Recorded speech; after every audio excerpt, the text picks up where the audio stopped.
Hello, everyone, and welcome to the Spaceless Realms Podcast. Today, I'm here with Kalki, and we will be speaking about synchronicities and how synchronicities can align in your life. And you have to be able to follow through with those synchronicities to be able to reap the magic that is contained within them. So, Kalki, what do you think about that? I think it's amazing. And I think it is a synchronicity that we're even having this podcast right now, right before we have like a bunch of other projects going on at the same time. But following synchronicities and interconnectedness to me is directly linked to synchronicities. So the idea of that is that everything that is not a thing, because it's all energy and consciousness, is interconnected. So interdisciplinary studies, syncretic sciences, synchronicities, and intersectionality, it's all connected together, from plants to insects to animals to humans to the angelic realm to aliens.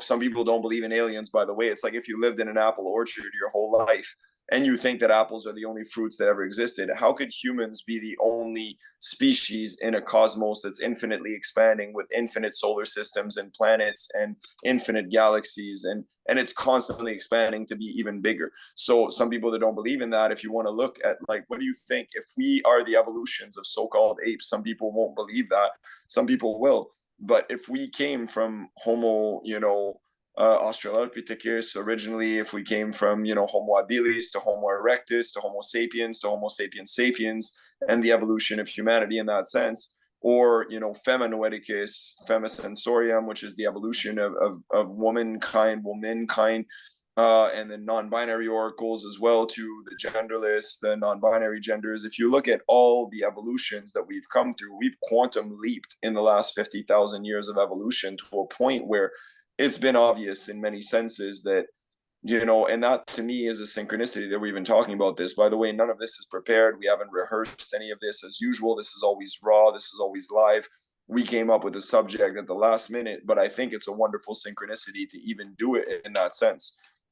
So I think it's a beautiful, beautiful concept to actually see that once you start aligning with what you're meant to do in the true heart of who you are, in the spirit of who you are, in the mind state of your true consciousness, in your vibrational frequency, if you're in alignment with Mother Nature, if you're in alignment with the people around you, sentient beings that you want to assist, whether it be of the Sangha, of the Ummah, of any sacred family that you hold dear, why would you want to do anything else than be in synchronicity with those beings? And that's when the synchronicities start appearing. But then when you're in a situation where, let's say, you're forcing yourself to work at McDonald's, nothing wrong with that. I've had a lot of my friends that have worked there when I was younger. I would used to go pick up free, vegan food from McDonald's, even if it's not really vegan to begin with. But there's a lot of ways in which we force ourselves in this society to be slaves in a state of non-consciousness that doesn't allow us to align with the synchronicities of who we are and of what we could actually experience in this life. Now, the idea of deja vu, the idea of a coincidence, which is an incident that happens twice. Deja vu means already seen in French, deja vu.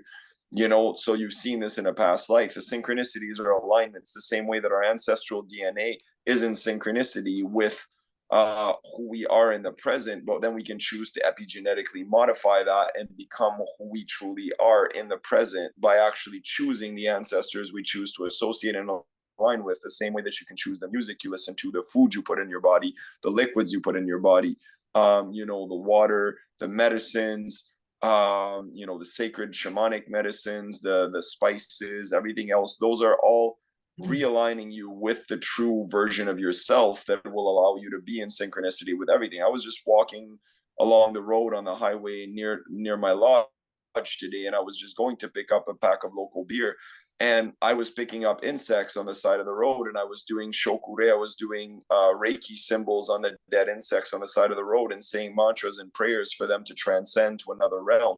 Those are other forms of connectivity with the universe, synchronicities, interconnectedness that we have. If you start thinking about insects and plants when they land on you, instead of being annoyed and trying to slap a bee that might be trying to give you a message, or a wasp or a butterfly or anything, you're like, ugh, and you panic. But if you actually realize that all of these animals are micro sentient spaceships and beings and creationary evolutionary forms of consciousness, then you will never actually not be in alignment with Mother Nature. You'll see everything as a gift and a blessing. You might even telepathically connect with them on some different levels. So why would we want to do anything else than be in synchronicity with Mother Nature, with Pachamama, with Gaia? What do you think? What do you have to add to that, brethren? Bro, the way that you just worded everything was so perfectly put together. Like, props to you, man. Props to you. That was amazing. Wait, is it gonna do the heart? Yo, thank you. Yo, the hearts. I love it. Dude, that I'm gonna was crack it here to celebrate myself, but no, I'm just joking. that But was I just felt amazing. like having a little bit of a hydration. Yeah, well, yeah, thank you for everything that you just transmitted into the space. Thank you, Um, the one that brought that about, man. yeah, you know, you can get in like this funk of getting used to the way that things are and like how you are receiving certain things, and you kind of get used to this limitation of what you think the cosmos and the universe can offer you. But when you widen your perspective to actually what you're able to receive, when you're ready to receive, you will receive in that way. So yeah, Exactly. it's definitely like a it's like a mental contract that you have to sign yourself. Like you have to like have an agreement with yourself where you're able to commit to something, you know? Mm-hmm. Yeah.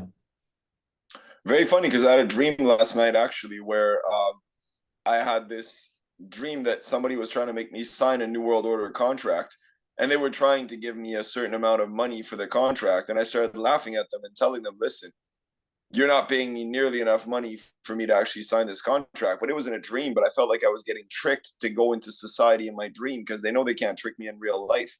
So in my dream, they were trying to get me to sign a New World Order contract. And I schooled them and told them, I said, listen, I'm worth a lot more than what you're trying to sell me the contract for. And there was a woman that was trying to kiss me and entice me at the same time to try to get me to sign the contract. And I remember just being overwhelmed with emotions, and I was still like smiling at myself. And I remember telling them, I'm worth more than this, and there is no price that you can put on that contract, but you're already trying to scam me by even making me try to sign that. Now, that goes back to anybody who's in a situation where you're undervaluing yourself. Somebody could be as simple as rewriting your resume.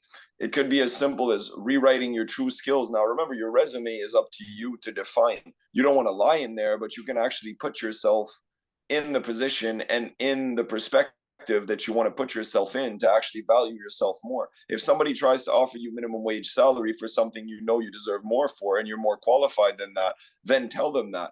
Don't let people push you in the position of a slave. Don't let people put you in that position where you're limiting yourself and who you are. Because the more you value yourself, the more you value who you truly are, the more the synchronicities will start to appear. But even then, if you're in a corporate world, in a corporate office job or something like that, maybe you want to drop out of that and do something different. Maybe you want to start your own business. Maybe you want to do something independent. Maybe you want to do art. Maybe you wanted to do, if you want to be an artist, if you want to be something else, follow your passion. Like Joseph Campbell said it a long time ago. Follow your passion, follow your dreams, because if your job is your passion, then do it. But if it's not, then why would you bother unless it's a means to an end in a temporary situation? Or if you want to become a multi-million dollar crypto trader, that's also another option that you can do. Yeah, legit. The sky isn't even the limit because the sky is infinite. The sky goes into the cosmos. There's many different levels of the sky. So when they say the sky is the limit, the sky is not the limit. Now it's an expression that means that you can go into infinity, but that doesn't consider the cosmos. It doesn't consider the different layers of the different layers of the atmosphere. Hmm. Okay, is there anything else that you would like to add before we close this spaceless realm?